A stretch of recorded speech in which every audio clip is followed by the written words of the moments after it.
Stephan's arrival. During lunch, Pavel tells you to stay home in the evening and prepare to meet some important guests.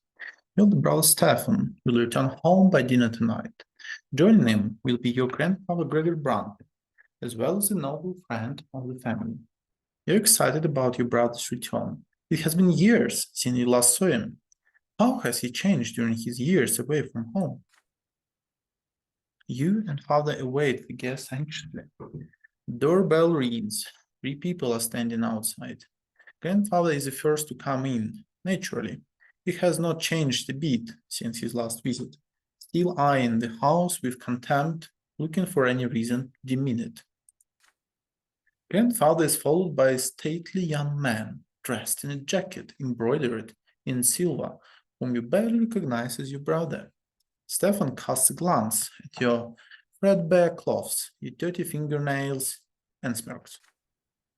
The last now enter the house is a personable gentleman with worn-out, wrinkled face. We have heard a lot about this man from father and grandfather.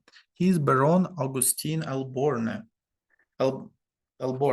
Stephan's uncle, a family friend and a province's prefect, which means that he is a head judge and thus father's superior. Sir Elborne smiles slightly and offers you his hand.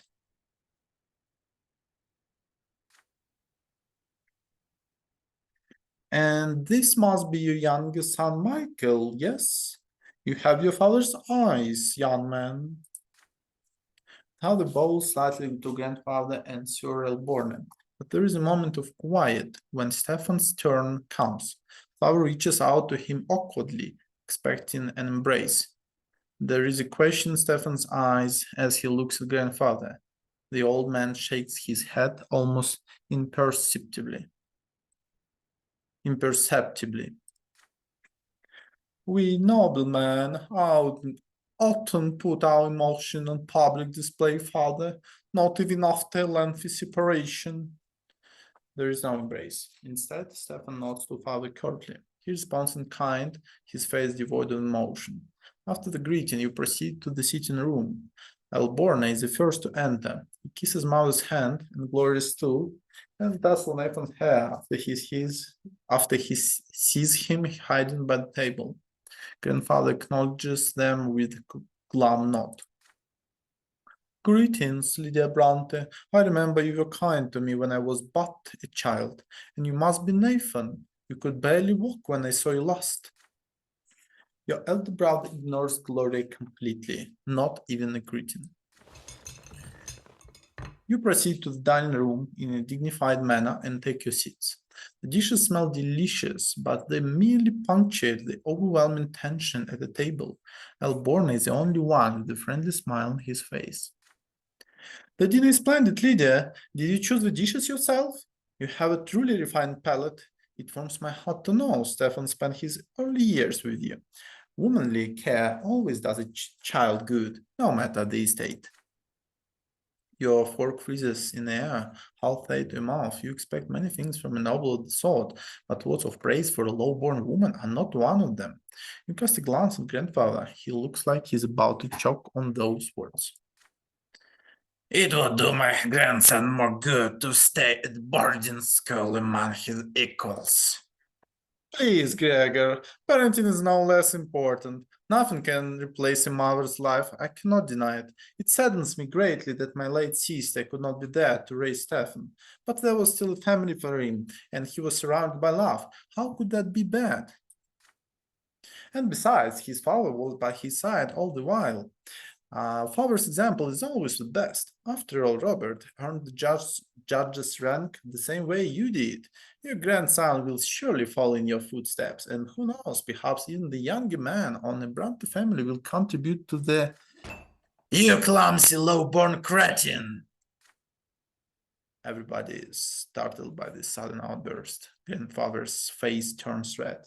He's glaring at the young lady servant holding a pitcher of the glass. Stephan is sitting right next to her, dabbing a napkin on a fresh stain on his jacket. Begone this instant! Lady servant runs away, leaving the pitcher on a small table by the door. After a quiet moment, Elborne smiles again. It appears the servants have left us, yet dinner is far from over. Worry not, uncle. There are enough commoners at this table to keep us served with food and drink. Stephan glares at Gloria across the table. She is sitting right next to you. She shrinks down, hunches over under his gaze. Father furrows his brows. Mother covers her mouth with trembling hands. Grandfather sneers. Stephan's gaze does not move. The silence lasts far too long. Then she starts to rise from her chair. If the Brante gentleman so wish it, your hands clench into fists under the table. How can he bring himself to humiliate his own family, his own mother and sister like this? It is all grandfather's doing. Stephan could not even bring himself to embrace father without his permission. And yet they're noblemen, and they have the right to act this way. If there is any way that dinner can become even more unbearable, you do not want to see it. And we have some options. Insult your brother. You step out of line and insult Stephan for what he has done. Make small talk over dinner. You try to act like nothing happened and make small talk with the guest. Join Gloria in her plight. You rise from the table and help your sister wait on your family. So, what is your choice?